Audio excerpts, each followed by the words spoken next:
বৌমা, ও বৌমা, বৌমা।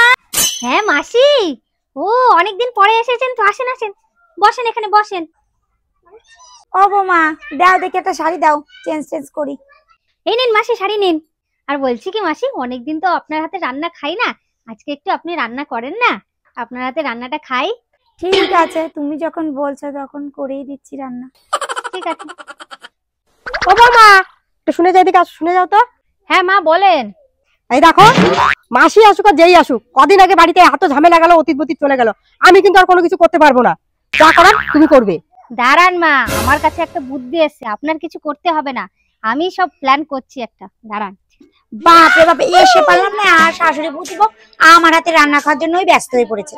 মাসি, কি আছে বৌমা? রান্নাটা হয়ে গেলে কল পরে অনেকগুলো থালা বাসন রয়েছে, বুঝলে তো, ওগুলো একটু ধুয়ে দিও, ঠিক আছে? ও আচ্ছা, ঠিক আছে, করে দিচ্ছি। ও মাসি, ঘরটা ঝাড় দিয়ে একটু মুছে দাও না মাসি।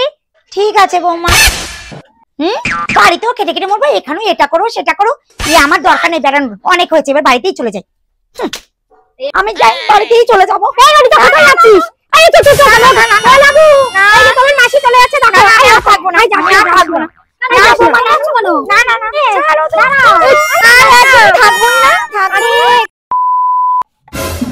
ও বৌমা, তুমি কি করছো?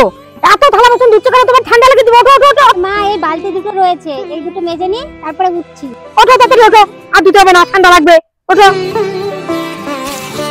এ কি বৌমা, তুমি কি করছো? এই পাতাগুলো কেন ধরেছো? তোমার না সাদা খাই অ্যালার্জি? না মা, কিছু হবে না, ওই অল্প কটা করে নিচ্ছি তো। তুমি রাখো রাখো, এই নাকে এই ধুলোটা যাবে তোমার, আর এই সর্দি কাশি শুরু হবে। না না, কিছু হবে না, আমি করে দিচ্ছি। তুমি বলো না যে আমার শরীর খারাপ হয়েছে, তা দেখে নে। ওঠো আগে ঘরে ওঠো। ও বৌমা, এ কি করছো তুমি? আবার সে জামা কাপড় নিয়ে বসেছো? এরপরে যদি তোমার ঠান্ডা লাগে তুমি দেখো। না মা, কিছু হবে না, আরে হয়ে গেছে, দুটো তিনটে জামা তো, ধুয়ে দিচ্ছি আমি। একটু পরে তুমি বলবে আমার ঠান্ডা লেগে গেছে, মা নাকে সর্দি এসেছে। বলছি কিছু হবে না, আপনি জানতো। আমিও তো ধুতে পারতাম নাকি? তোমার কি দরকার এখন এই ঠান্ডার সময় জামা কাপড় ধোয়ার? যাও ঘরে যাও, তুমি ঘরে যাও। ও বৌমা, এখন সন্ধ্যাবেলায় কম্বল মুড়ি দিয়ে শুয়ে আছো কেন তুমি? এই তো মা, জ্বর এসেছে। ওই দেখো, তোমাকে আমি বলেছিলাম যে বৌমা জল ঘেটো না, জল ঘেটো না, তুমি তো আমার কোনো কথা শুনলেই না। দেখো এখন জ্বর এসে গেছে, এখন কেমন লাগে দেখি। বৌমা, কত জ্বর এসেছে তোমার, দেখি তো। আয় ভগবান, এ কি জ্বর এসেছে? এ কি করি এখন? দেখি ছেলে গেছে, একটু ফোন করি। হ্যালো তিতাস, হ্যাঁ তাড়াতাড়ি বাড়ি আয়, বৌমার প্রচন্ড জ্বর উঠেছে, গায়ে হাত দেওয়া যাচ্ছে না, তুই একটা ডাক্তার নিয়ে তাড়াতাড়ি চলে আয় এক্ষুনি। তুই আয়, তাড়াতাড়ি আয়। কি করি দেখি, মাথায় জলপট্টি দেবো না কি করবো?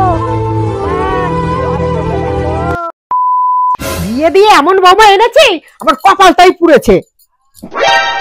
মা, আমি আমার মামার কাছে আপনার রান্নার প্রশংসা করছিলাম, আমার শাশুড়ি এত সুন্দর রান্না করে যে স্বাদ মুখে একদম 2-3 দিন লেগে থাকে। ও বৌমা, তাই? ঠিক আছে, তাহলে তোমার মামার সঙ্গে কথা বলো, আমি বাড়ি সব কাজ করে দিচ্ছি তোমার। ঠিক আছে মা। মাসি, আমার শাশুড়ির মতো চা এই দুনিয়ায় কেউ বানাতে পারে না, এত সুন্দর চা বানায় আমার শাশুড়ি। ঠিক আছে মাসি, আমি তাহলে রাখছি। বৌমা, তুমি ফোনটা রেখে দিয়েছো কেন? মা, এই জন্য ফোন রেখে দিয়েছি, আমি আপনার জন্য চা বানাতে যাচ্ছি। তুমি তোমার মাসির সঙ্গে কথা বলো, আমি তোমার জন্য চা বানিয়ে নিয়ে আসছি। ঠিক আছে মা। হ্যাঁ দিদি, আর বলিস না, আমার শাশুড়ি যা কি সুন্দর করে থালা বাসন ধোয়, নিজের মুখ নিজে দেখা যায়। ঠিক আছে, আমি রাখছি। বৌমা, তুমি কোথায় যাচ্ছো? মা, আমি থালা বাসন মাজতে যাচ্ছি। না না, তুমি তোমার বোনের সঙ্গে কথা বলো, আমি থালা বাসন মেজে দিচ্ছি। ঠিক আছে। अरे कहना क्या चाहते हो? আরে বৌদি, আর বলো না, আমার শাশুড়ি এত সুন্দর জামা কাপড় কাচে যে পুরোনো জামা কাপড় একদম নতুনের মতো চকচকে করে। ঠিক আছে বৌদি, আমি রাখছি। বৌমা, তুমি ফোন রেখে দিয়েছো কেন? মা, আমি জামা কাপড় কাচতে যাচ্ছি। তুমি তোমার বৌদির সঙ্গে কথা বলো, আমি তোমার সব জামা কাপড় আমি ধুয়ে এনে দেবো। ঠিক আছে। হ্যালো মা, তুমি যা বুদ্ধি দিয়েছিলে না, একদম প্ল্যান সাকসেসফুল হয়ে গেছে। হ্যাঁ হ্যাঁ।